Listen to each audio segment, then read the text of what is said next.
Ես համաձայն չեմ վարչապետի հետ, որտեղ կան, որ գիտելիք ունեն, բայց էլի սոված են։ Նիկոլ Փաշինյանի հայտարարությանն է պատասխանում այս քաղաքացին։ Վարչապետն այսօր խորհրդարանում էլի ժողովրդի գրպանն է գցել աղքատությունը։ Ասում է, Հայաստանում մարդիկ վատ են ապրում, քանի որ կրթված չեն։ Դրա պատճառն է, որ տասնամյակներով Հայաստանի երեխաները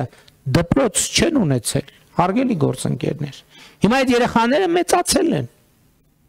այդ երեխաները մեծացել են, հասուն մարդիկ են եւ պետքա վաստակեն։ Ինչով վաստակեն։ Որ գիտելիքով, որտեղ ստացած գիտելիքով վաստակեն։ Հակադարձում են Փաշինյանին կրթված քաղաքացիները։ Ջահելները չեն աշխատում, որովհետև աշխատանքի տեղ չկա։ Հնդիկներին տալիս են ամենացածր կարգի աշխատանքները, որոնք խելոքությամբ կատարում են իրենց աշխատանքը։ Թորսի լավ զբաշխատի աշխատավարձը շատ քիչ է, երեխայի, այդ աշխատի իր ճանապարհի ծախսը գոնե չանի։ Դե մասնավոր մարդիկ են, պետական տեղ չկա։ Ընդունվել է ինստիտուտը։ Փաշինյանը պնդում է, Հայաստանում աղքատների թիվը չի պակասում, որովհետև մարդիկ չեն ուզում աշխատել։ Հնդիկներն օրինակ ուզում են ու աշխատում են մեր երկրում։ Այդ ո՞նց է որ 100 հազարավոր կամ տասնյակ հազարավոր լավ քաղաքացիներ կարող են արտերկրից գալ Հայաստանում աշխատել։ Ժամանակին էլ հայերն էին գնում Ռուսաստան կամ Եվրոպա կամ Ամերիկա, էլի որպես էժան աշխատուժ բան էին, աշխատում էին էժան գներով։ Չնայած հիմա էլ որ գնում են, որտեղ Եվրոպայի, Ամերիկայի մակարդակը ավելի բարձր է, քան մեր մոտ։ Հիմա մեր մոտ մի քիչ բարձր է Հնդկաստանի հետ համեմատած։ Դրա համար հնդիկները գալիս են ստեղ։ Վարչապետն այսօր աղքատներին չէր անդրադառնա, եթե նախկին նախագահներից մեկը չխոսեր դրա մասին, ինքն է ասում։ Հիմա ես ինչի համար եմ ասում, որովհետև այնօր լսում եմ բանը Հայաստանի նախկին ղեկավարներից մեկը ասում է, դե աղքատություն ասում է,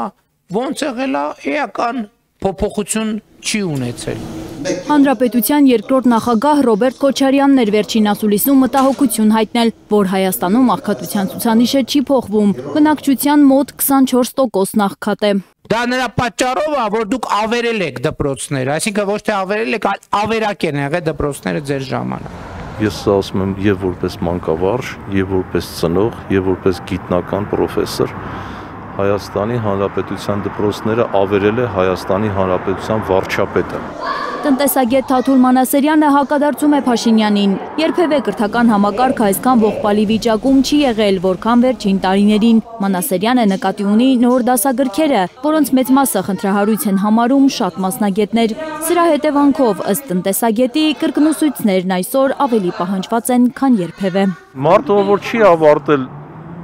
բարձրագույն ուսումնական հաստատություն եւ այնտեղ եղած ժամանակ էլ ուսանող չի եղել, այլ բանսարկու է եղել, որը լրագրության փոխարեն գործ տվող է եղել եւ այլ, ինչ կարելի է սպասել։ Տնտեսագետը պնդում է, աղքատության իրական մակարդակը Հայաստանում ոչ թե 24% է, այլ գրեթե 43%։ 2023 թվականի տվյալով աղքատ է համարվում ամսական մինչև 57,744 դրամ ստացողը։ Նրանք աշխատող աղքատներն են, որոնց եկամուտը ավելի ցածր է, քան նվազագույն զամբյուղի արժեքը։ Ըստ տնտեսագետի կան մարդիկ, որոնց ամսական եկամուտը 24,000 դրամ է, օրական 800 դրամ։ Եթե այսօր հարգարժան վարչապետին կամ կառավարության անդամներին օրական տան 800 դրամ կամ իրենց հարազատներին, որքանով իրենք բավարարված կլինեն։ Ոնց կա տենց էլ կա եւ ավելի վատ։ Այս կինն ասում է 2.5 տարում որևէ փոփոխություն չի զգացել ինքը, մարդիկ պնդում են, վիճակն ավելի է վատացել, առողջ ապրելու համար անհրաժեշտ մթերքն անգամ չեն կարողանում գնել իրենց թոշակով։ Հենց սա թոշակները շատ ցածր են,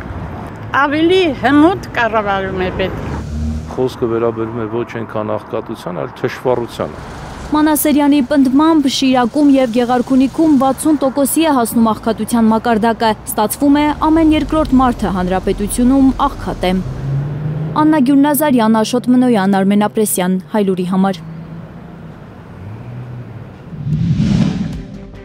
Հայաստանում եւ աշխարհում տեղի ունեցող իրադարձությունների մասին առաջինը իմանալու համար բաժանորդագրվեք մեր ալիքին։ Սեղմեք զանգակը, որ բաց չթողնեք, ամենահրատապը, ամենակարևորն ու հետաքրքիրը։